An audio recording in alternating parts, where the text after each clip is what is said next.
Jesus é indomesticável.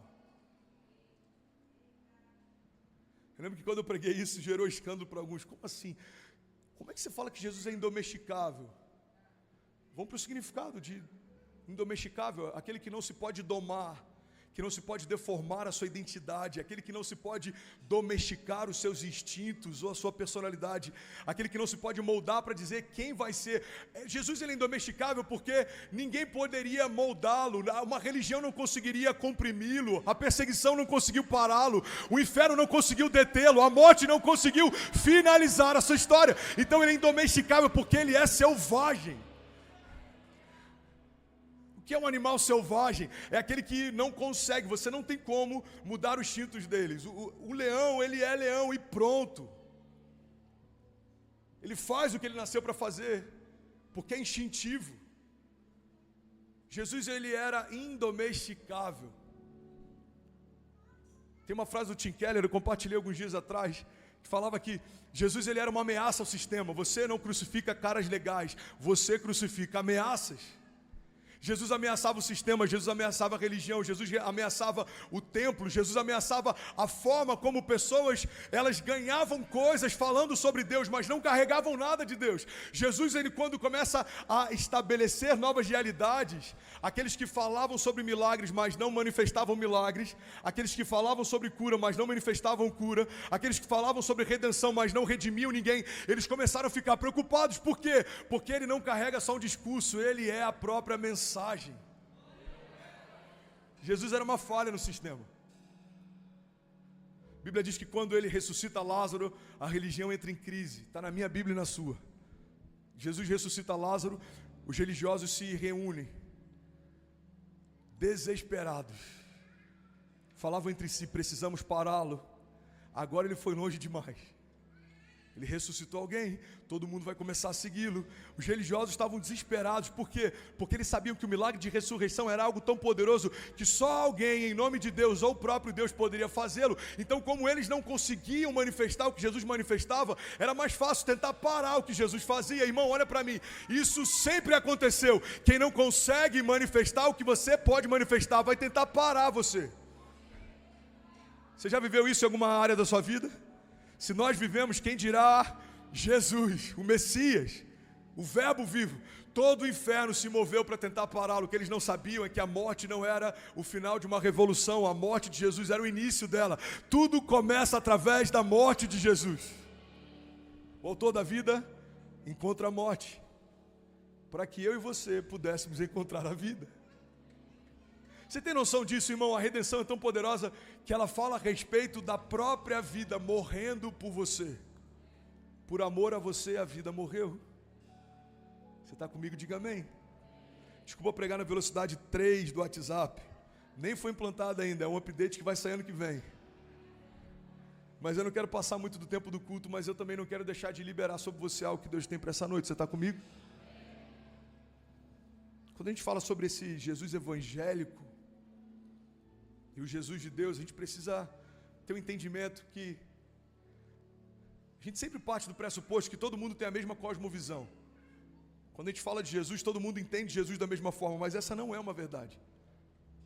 No Brasil, em especial, a gente enfrenta alguns desafios porque a gente abraçou alguns ditados como se fosse quase como provérbios. A gente abraçou alguns ditados como se fossem quase que alguns versículos. Um deles, por exemplo, é que todos os caminhos levam a Deus. Não são todos os caminhos que levam a Deus. A Bíblia diz que só tem um caminho que leva a Deus.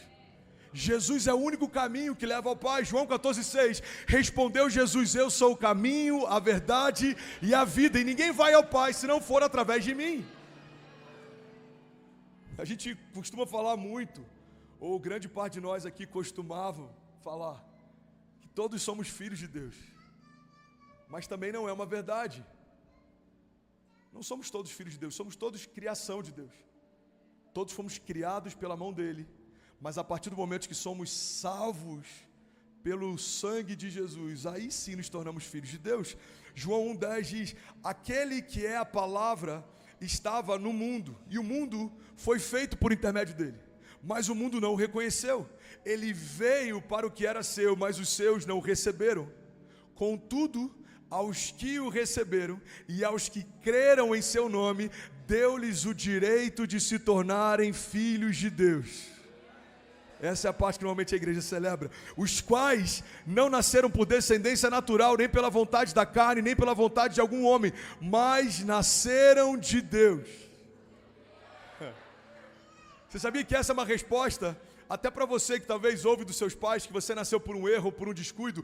A gente não tinha programado você, filho, acabou acontecendo. Não. A Bíblia está dizendo que você não nasceu por a vontade do homem ou da carne, mas você nasceu por um desejo do próprio Deus. Deus desejou você, Deus desenhou você, Deus formou você, e pela marca do pecado que você carregava, Deus morreu por você, para resgatar você, para redimir você. Será que alguém pode, pelo amor de Deus, dizer glória a Deus? Obrigado, Jesus, aleluia, aleluia. Deus não abortou o projeto chamado você, porque vamos ser sinceros, a gente se esforça em todo o tempo para resetar o mais rápido possível tudo que a gente erra. Dentro do movimento de startups tem um movimento que é justamente pautado em você errar rápido para você resolver rápido. A gente faz projetos com uma viabilidade mínima para ver se eles não são sustentáveis, a gente já deleta de cara. A gente tenta se esforçar o mínimo possível para manter algo que não está dando certo. Por quê? Porque a nossa mentalidade descarta o que não dá certo e quer investir naquilo que está dando certo.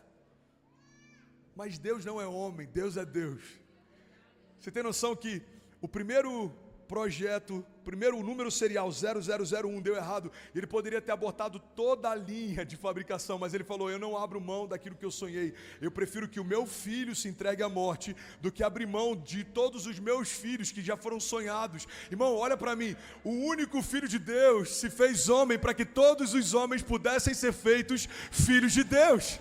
Deus aceitou a ideia de sentir a dor da perda de um filho, para você nunca mais sentir a dor da ausência de um pai. Evangelho é sobre isso. João 3,16, na versão dos incendiários: porque Deus amou você de tal maneira que Ele aceitou a possibilidade de abrir mão de Jesus por alguns dias, mas não aceitou a ideia de abrir mão de você para sempre. Isso é redenção. Você está comigo? Diga amém.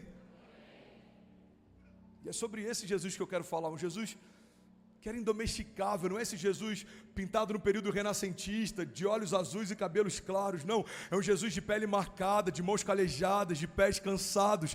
É um Jesus que era simples, nasceu num lugar emprestado, foi sepultado num lugar emprestado. Era um Jesus que também tinha pulso firme. Quando entra na casa do seu pai e vê que estão fazendo comércio na casa de Deus, ele levanta as mesas e quebra tudo o que viu pela frente. O fato de Jesus ser empático com os pecadores não fez com que ele fosse omisso com o pecado. Ele é graça, mas também é juízo. Ele é amor, mas também é fogo consumidor. Ele é indomesticável, imparável, invencível.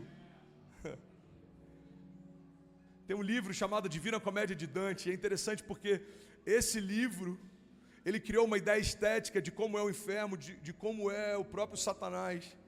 Algumas religiões, inclusive, abraçaram a ideia do purgatório a partir desse livro.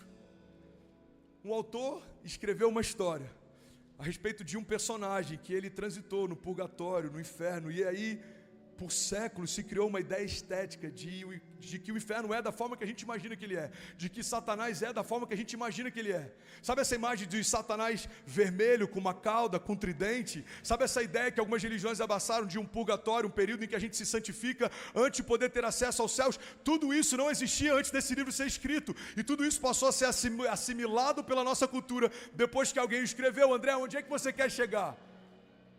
Quero chegar num ponto. Se a forma como a gente enxerga o inferno pode ter sido construída pela criatividade de alguém, quem garante que a forma como a gente enxerga Jesus também não foi? Quantas vezes a gente se abraçou e se agarrou a um Jesus religioso, um Jesus católico, um Jesus evangélico, mas eu vim aqui te lembrar que existe um Jesus de Deus, sem filtro, sem religiosidade, Um Jesus que não se parece com um pastor que fala dele apenas. Um Jesus que é como ele sempre foi. O caráter de Deus expresso em Jesus, a verdade de Deus expressa em Jesus. Jesus é a expressão exata do Pai. Jesus é a revelação exata do Pai. Você está comigo? Diga amém.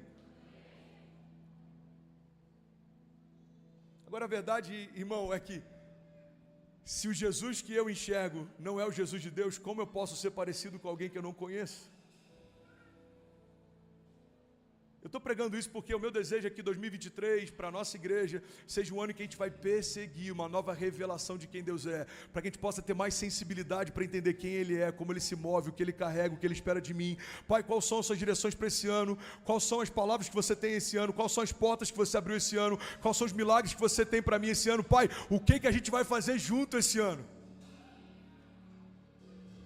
Uma igreja que carrega uma revelação de Jesus não se move por qualquer vento de doutrina. Uma igreja que carrega uma revelação de Jesus não se move por qualquer emoção. Uma igreja que carrega uma revelação plena de Jesus não vive em busca de revelação de homens, de profetas, de profetadas. Uma igreja que carrega uma revelação plena de Jesus não tem medo de tempestade, de gigantes, de desertos. Eu sei em quem eu tenho crido, eu conheço o autor e consumador da minha fé, eu sei que Ele é fiel e justo para cumprir o que prometeu, eu sei que Ele não é homem para que minta, nem filho do homem para que se arrependa, eu sei que Ele é bom e a sua misericórdia dura para sempre, eu sei que Ele cuida daquele que Ele ama enquanto dorme. Eu sei que as